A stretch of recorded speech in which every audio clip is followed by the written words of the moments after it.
Lepas pada kita buat video mari lari orang selai kita sana tak si makan susu ni sebab kata susu ni ada campurnya dengan babi sana. Lepas pada tu sana banyaklah komen-komen sana. Lebih-lebih lagi komen daripada orang bukan Islam kita, orang agama asing sana. Minta berhenti start sebab kata kita ada ngah besar nak promote kepada saya khususnya orang Nara sana. Orang lain pun boleh pergi juga sana tapi nak kata orang Nara je dekat sana. Jadi ngah ni tu besar tara mana? Ngah ni namanya Faris Makan Food Fair sana. Letaknya dia buat kali ni di Senang Football Marbotok pada tanggal 4 sampai tanggal 10 Pumpapan 2509 sana. Dalam ngah ni Abang Faris kita kata ada sekali dengan bolong besar sana, bolong banyak tu bawa lah anak kita wasa anak kita ke gamar dengan mula ni sana. Lain pada tu sana kita akan jumpa dengan influencer seperti Abang Sali, Kak Aida, Kak Yoda, Bang Fu, lepas tu Lucy, lepas tu lagi banyak-banyak lagi sana. Lain pada tu juga ada bahagian pentah. Bahagian pentah ni sana ada anasyid seperti adik Kaukap dan juga ada Cho Mayakun ni sana. Sehir sana. Mayakun bet no panggil sana. Jadi saya mana tahu pergi tengok dalangan Faris Makan Food Fair, tepatnya Senang Football Marbotok pada tanggal 4 sampai tanggal 10 Pumpapan 2509. Jangan lupa pergi. Ada campurnya dengan babi sana. Lepas pada tu sana banyaklah komen-komen sana. Lebih-lebih lagi komen daripada orang bukan Islam kita, orang agama asing sana. Dia komen tu kita rasa apa ni takut teruk jugalah sana sebab tu dia tak aktif dengan kita. Tapi hak kita rasa kita kena cari maklumat lagi sana. Sebab tu ada satu komen yang katanya apa ni จะแนะนำคนอื่นตัวเองต้องรู้ให้จริงก่อนไม่ใช่ฟังจากปากเขาแล้วมาบอกเขารู้ข้อมูลแบบชัดๆค่อยแนะนำคนอื่นนะ.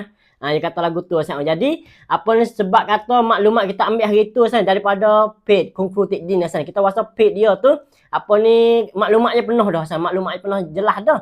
Tapi dengan sebab hak ni sana, dengan sebab apa ni demo komen macam ni kena kepada kita ni, kita pergi cari maklumat tambah. Kita pergi tanya tukang kedai sendiri kata susu ni sana. Kita tanya lagu ni sana. Kita nakik lah komen tadi ni. Kita nakik hak kita tanya. Kita tanya tu kita hantar gambar susu gi, kita kata mi suam person kong mu mai. Lepas tu kedai mula jawab kata mi kah.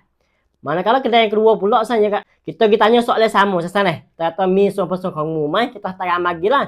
Lepas tu dia kata sawadikah sinka mi suam person cak kaiman cak mu nakah. Jadi nak kata kesimpulan sikat-sikat pendek-pendek sana. Nak kata susu ni ada campurnya dengan babi sana. Oleh itu saya mana ada anak kecil, ada anak halus duk ui susu anak tu, kita bakal jagalah susu ni sana. Jangan duk halak ui kepada anak kita.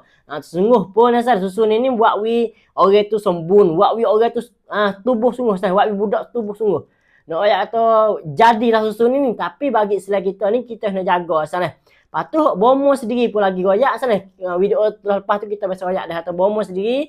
Orang sia kita tanya bomo sana. Dia kata dia wi susu ni kepada anak dia. Tapi bomo tak nak neknam. Sebab tu susu ni buat wi apa ni campur dengan babi banyak lajak.